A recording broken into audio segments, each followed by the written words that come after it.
I really gotta learn how to edit these videos because I keep getting interrupted. So anyway,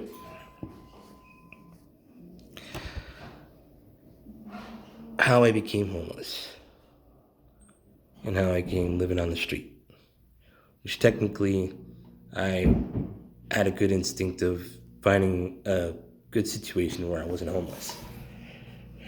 At the time, I was only 19 years old and I was looking for work. Couldn't find work. So I finally I've heard that the carnival was in town, the Jubilee. And there's a lot of vendors out there, a lot of food, a lot of people, a lot of games. Well, I walked in there and I asked around, asked if there was, a place I could work.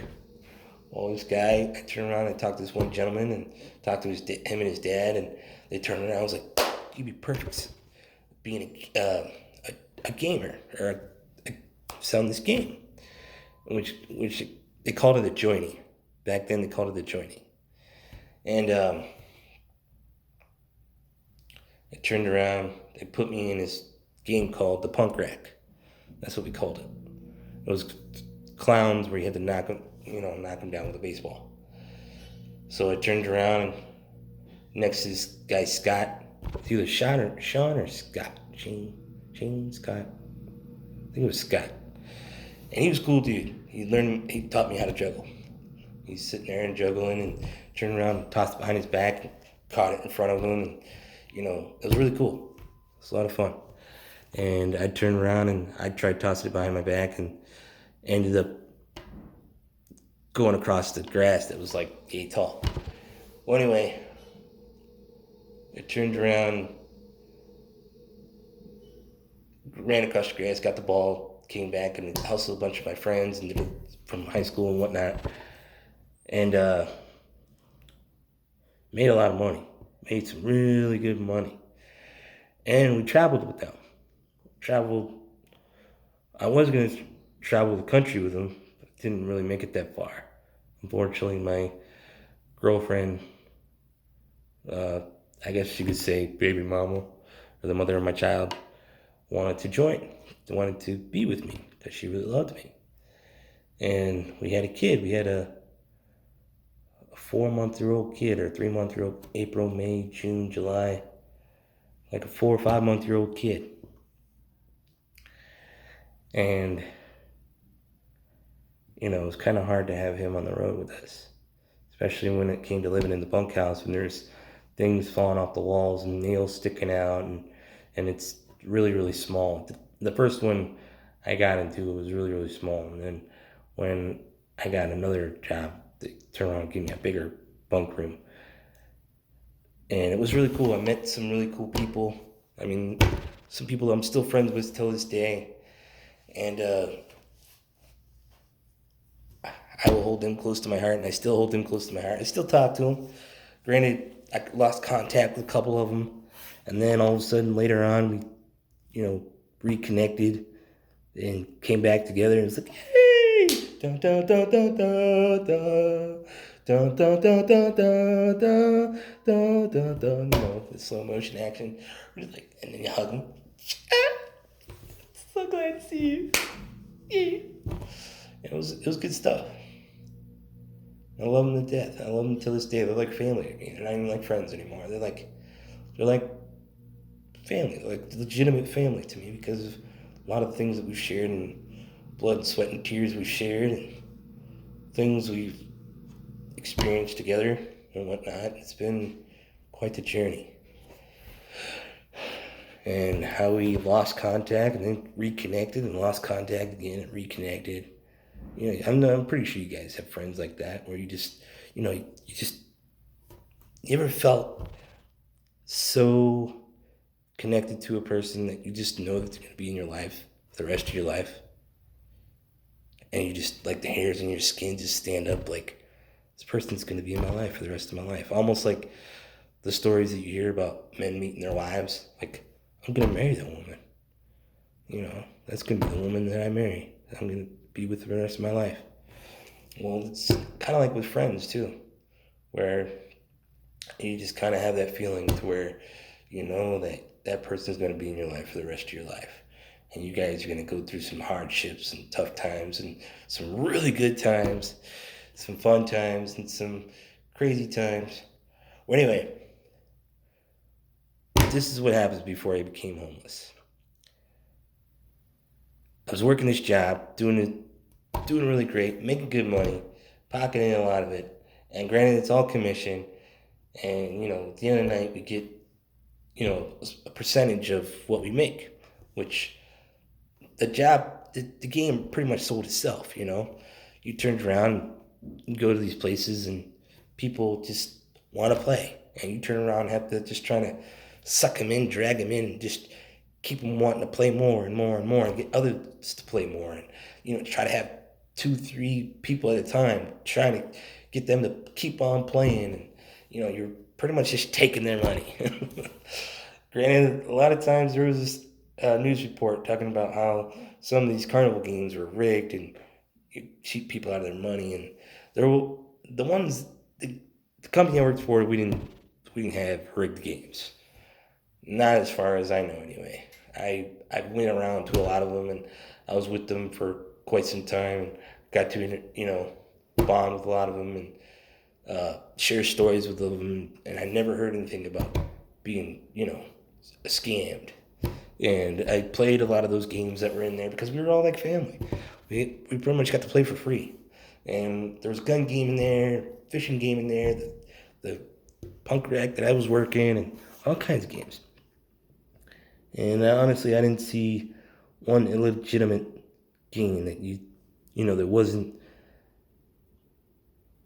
a way to actually win a prize. There was definitely a way to actually win a prize. It was just sometimes really hard. Really hard. And a lot of people think it was a scam and yada, yada, yada. But it was just a hustle. And it was fun. It was good stuff. Anyway, the mother of my child decided to come with me, and we went to Fredericksburg.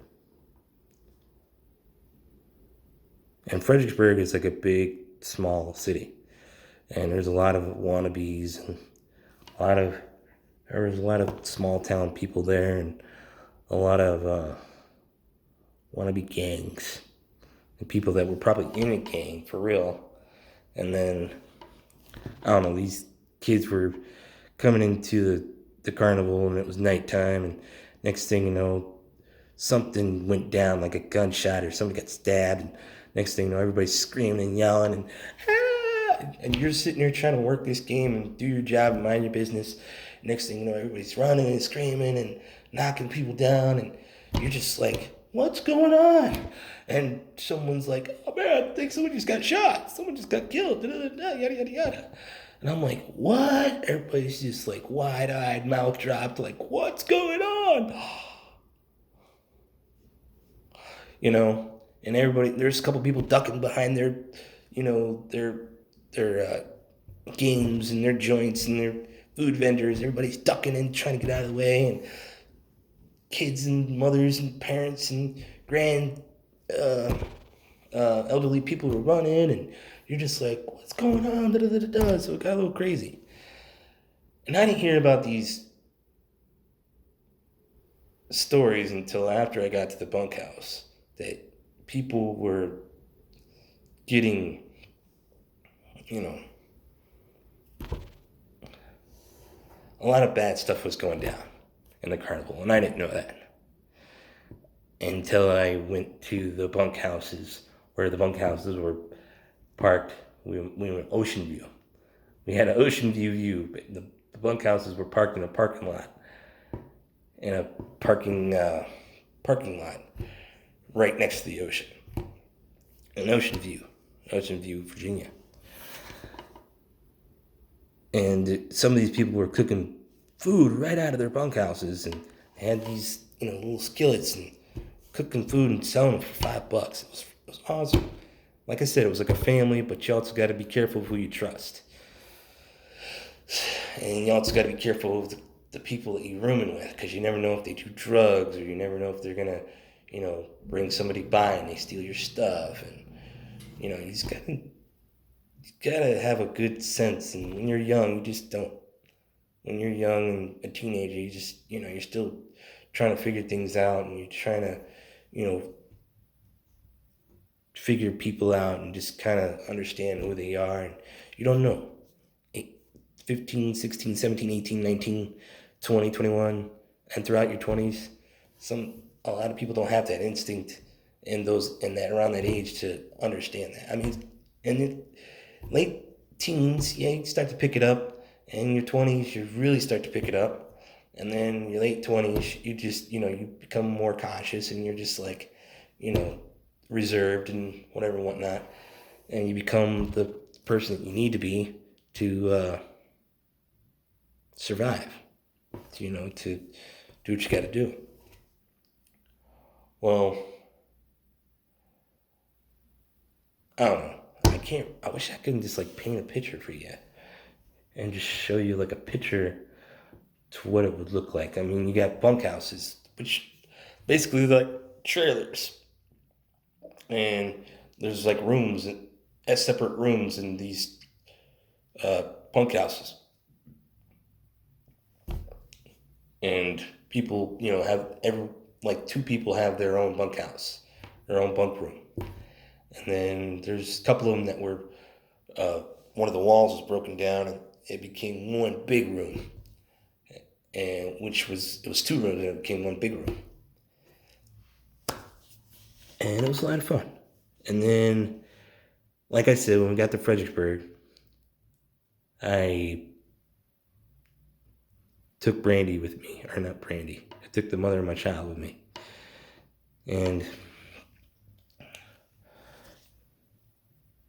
she kind of got me fired because I couldn't get her a job and I couldn't, I couldn't support her and I couldn't support myself at the time and I couldn't keep going.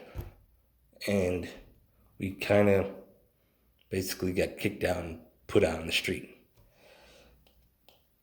And I barely had any money. I didn't know what to do.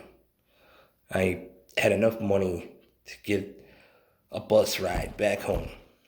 And basically, when we got a bus ride back home, went right straight to the beach on, what is that road?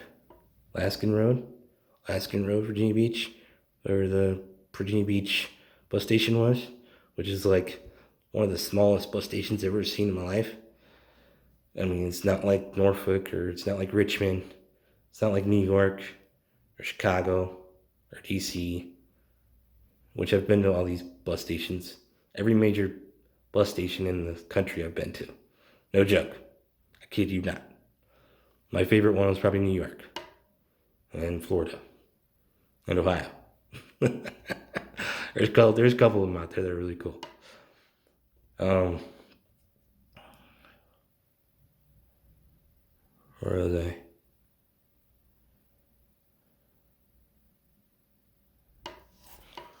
Where was I? When we got a bus, came back home, she called her mom, tried to see if she can get back into her place, and they denied. They denied her. They denied her and me. I called my mom. She wasn't in the position to, put anybody up.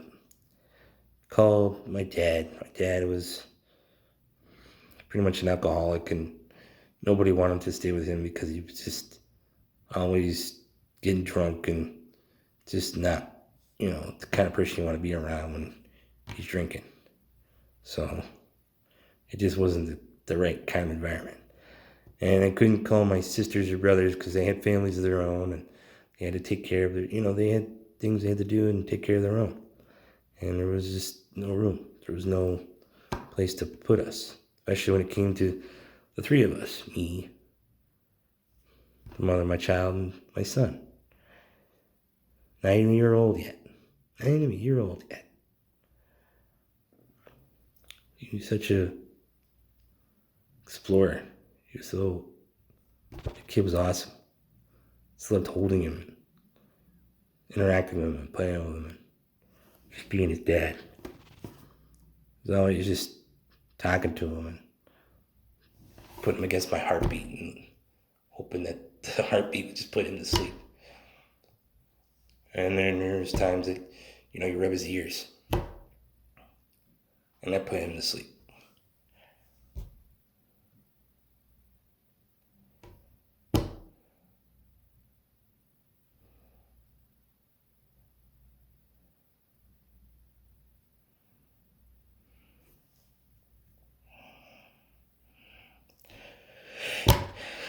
Got my first job working at Chicho's. We were going down the strip in Virginia Beach, oceanfront. And this guy comes out of the bar and he goes, "Hey, you!" I guess he had a little person that worked for him before, and he was so excited. He was like, "You gotta come work for me, man." And I was just stoked. I was like, cool, a job. So he didn't know what he was gonna have me do at first. He was gonna try to make me a bartender, or maybe the pizza guy, or just walking around giving everybody high fives. Well, I ended up getting dressed up in some crazy outfits and dancing up on the bar and just going around making sure everybody was having fun. I was a spectacle. I was basically a clown, so to speak. Going around just trying to make sure everybody was happy and smiling and having a good old time. Giving out high fives, taking shots, just doing all kinds of crazy, unforeseen, unforsaken, unforgettable, what do you call it? What's the word I'm looking for?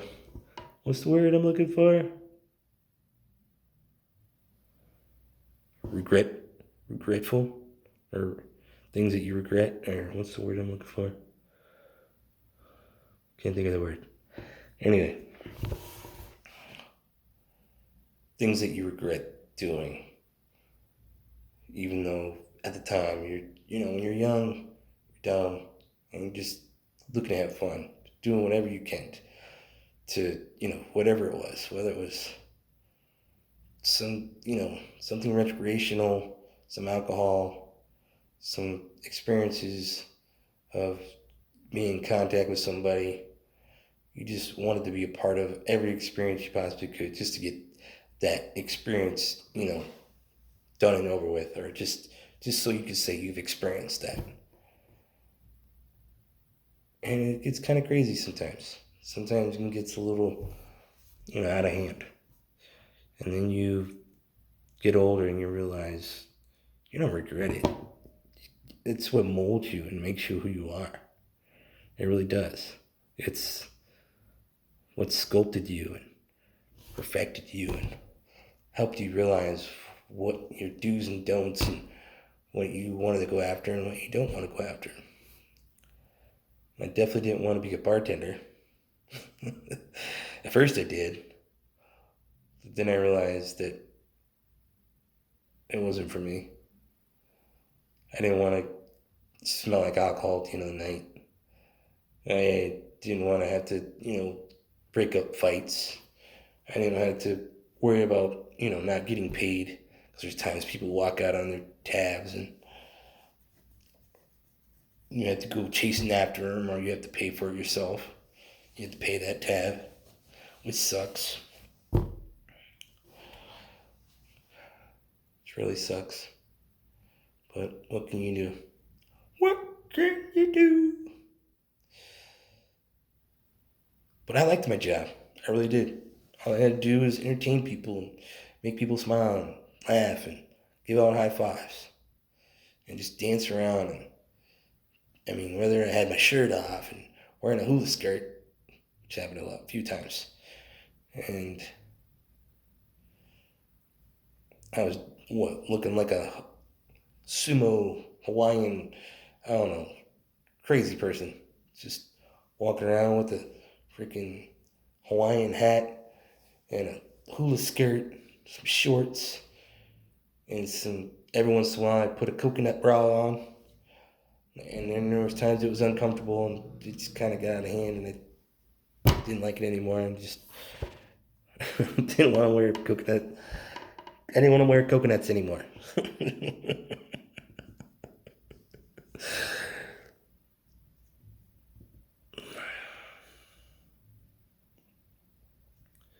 Well, anyway, when you're homeless, you tend to meet a lot of people that you didn't, that was unexpected. And they start to become like a family. We had like a homeless family on the ocean front. I got pictures of it. I'll have to show them to you. And we mainly hung out. Our main station, our main hangout, where all the homeless people went on the beach was 24th Street Park. There was a stage there where a lot of concerts and a lot of magic shows and a lot of events went down. And that's where we all gathered. So at the end of the night, when everything went down, that's where we'd go. We'd go, and a lot of people would sleep on the benches down there. A lot of people would either try to sleep on the beach, but at nighttime, it's illegal for you to sleep on the beach. Did you know that? It's actually illegal in Virginia Beach during the summertime for you to sleep on the beach. That's crazy. But you could sleep while all the tourists are out and enjoying the water and in the waves and in the ocean. You could sleep on the beach when when the tourists are out during the daytime. You could sleep on the beach. But it's hot. It's humid. It's freaking, you're sweating. It's crazy. Unless you got like an umbrella. It's still, the humidity is still crazy hot. And it just gets to you. And you're just like, oh man, this sucks. You'd rather sleep at night. Granted, it was a little cold. And you could hear the waves. And the air from the ocean was just blowing in. But it wasn't that bad. It was still warm. And it was still nice. It was still peaceful and quiet, and nobody was on the beach, and you just enjoy it. And just listening to the ocean as it just drift you off into sleep. It was awesome. Unfortunately, you'd have these cops coming around with lights. Sir, you need to get up. You're not allowed to sleep on the beach. Get up. So, yeah, that sucked. We tried sleeping underneath the pier. You're not allowed to do that because it's considered dangerous. During the daytime, that was like the perfect spot to go sleep and just relax and chill. But you're not allowed to be underneath the pier. Sucks. But there was a couple spots underneath the pier that you could hide. But you have to be a little person. In order to get there, because the mother of my child was like, that sucks. You can do that. You can do that, and I can't. Sucks to be you. No, I'm just kidding. She was so mad. She gave me this little pouty face. It was good stuff, though. We had fun. It was just not fun when, some things were stressed out. And we did stay in hotels. And, times I gathered up some money, and we stayed in hotels and, got our showers. I let the homeless people come and hang out with us. We had this one guy that was always hustling and bustling, and introduced me to all the Mexicans, and we turned around and got free tacos at the back of the restaurant. We turned around, and they just kind of snuck us out some free tacos, which was really cool. It was really awesome. And burritos and sometimes other things and whatnot.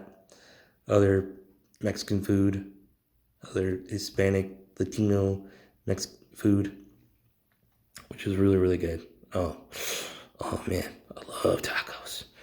Tacos, carne asada, enchiladas, taquitos, nachos.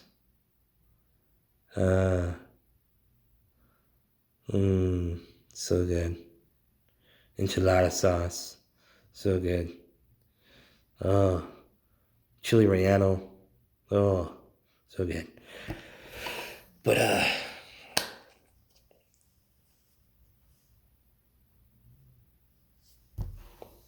it's from my little brother, actually. like I said, you gain a family when you're homeless. And back when the mother of my child finally was accepted back into her house, or back into her mom's, I was all alone. And a lot of the homeless people that were down at the beach scattered and disappeared. So I was all alone and had nobody and didn't know what I was going to do. Just was just trying to figure it all out.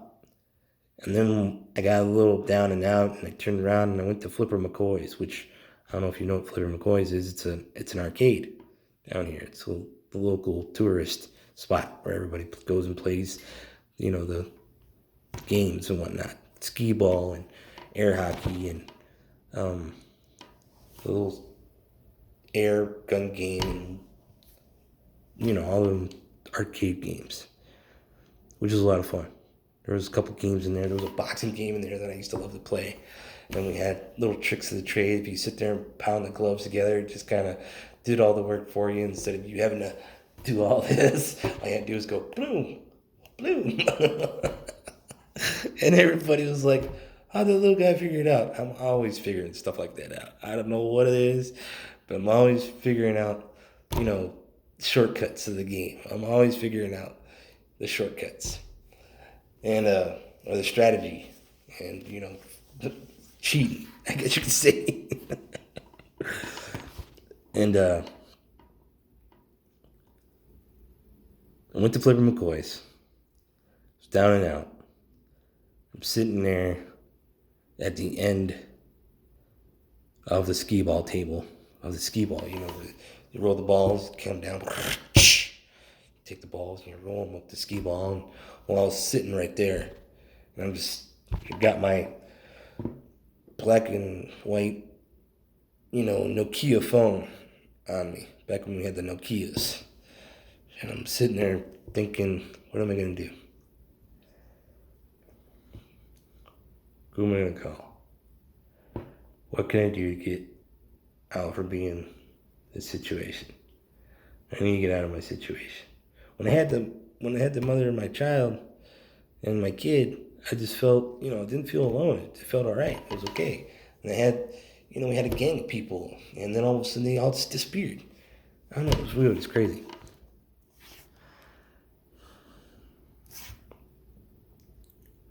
Anywho, I'm sitting there, at the end of this skee ball, and my little big brother, he's 18, I'm 19, and he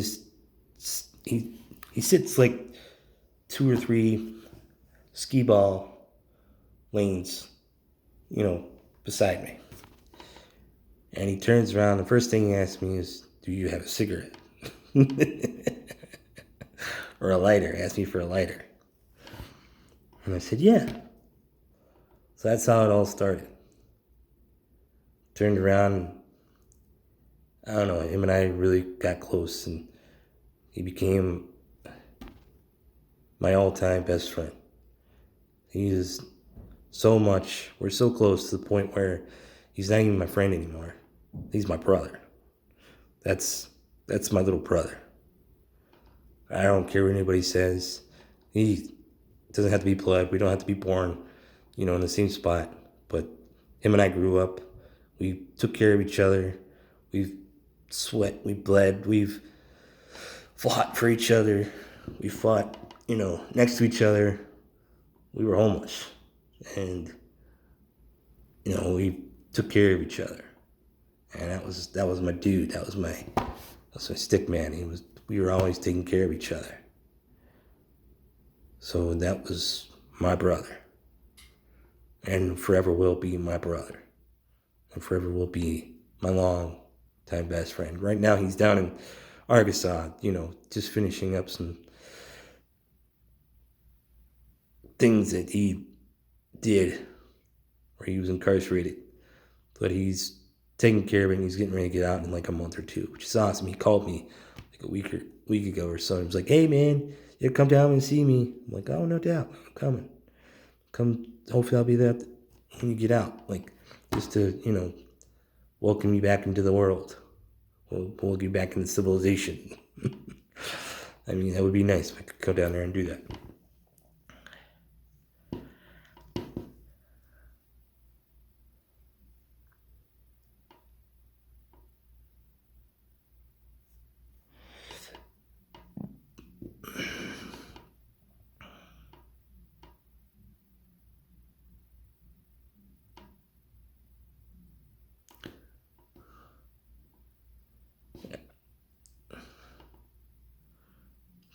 Okay, well, after Bobby we came into each other's lives.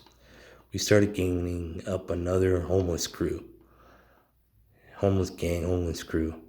There was basically a bunch of teenagers, a bunch of young adults, just gathered up and just trying to take care of each other. We had one that was gay; he was homosexual, and then we had a couple girls with us, and Pedro. Pedro was always with us. He was like my stick man. He was the one that always made sure I had tacos. So that was pretty cool. Well, there was this one time where we heard that these hotels were renovating and remodeling their rooms. So a lot of the hotels were open, just open, not closed, not locked, not nothing. And we're just, they were cleaning them and doing, all kinds of stuff to them. Well, we decided at night we were going to sneak up there and spend the night at these hotels because they were open.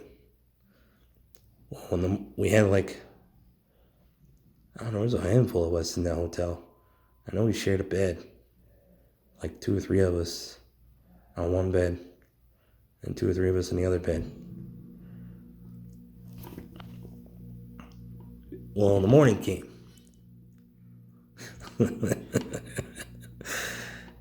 And comes a knocking.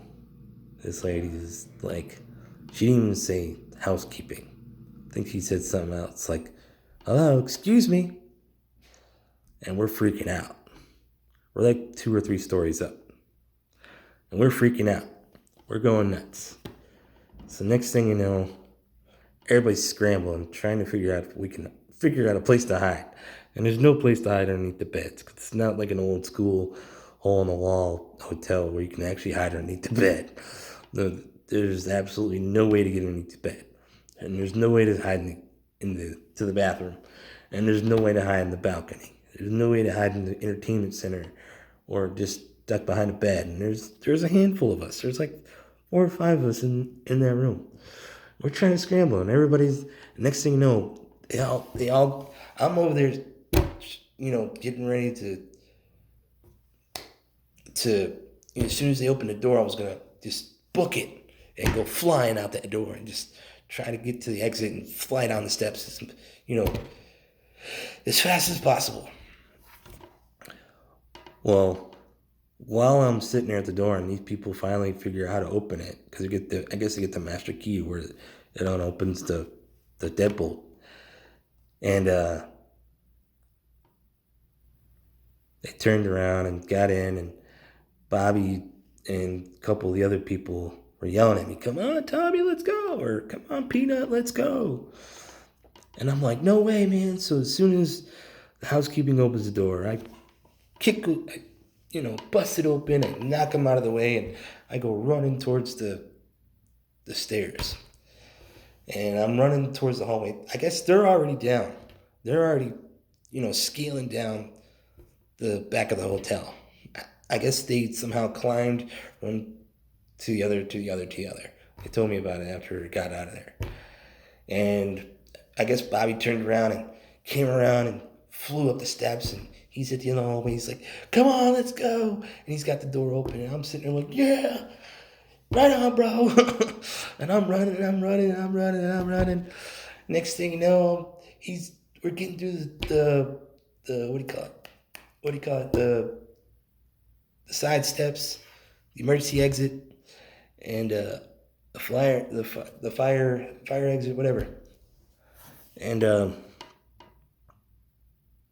go flying down the steps.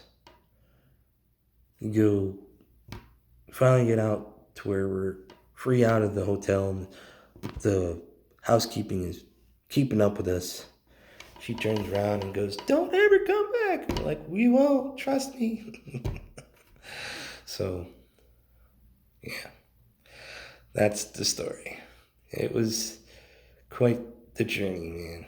I mean, there's more to that story, but yeah. I kind of skipped around a little bit. I need to see if I can figure out how to edit this video. So, we'll see how to do that. I'm not sure how to do that yet. And plus, I had to go to the bathroom. Bad. Alright, deuces.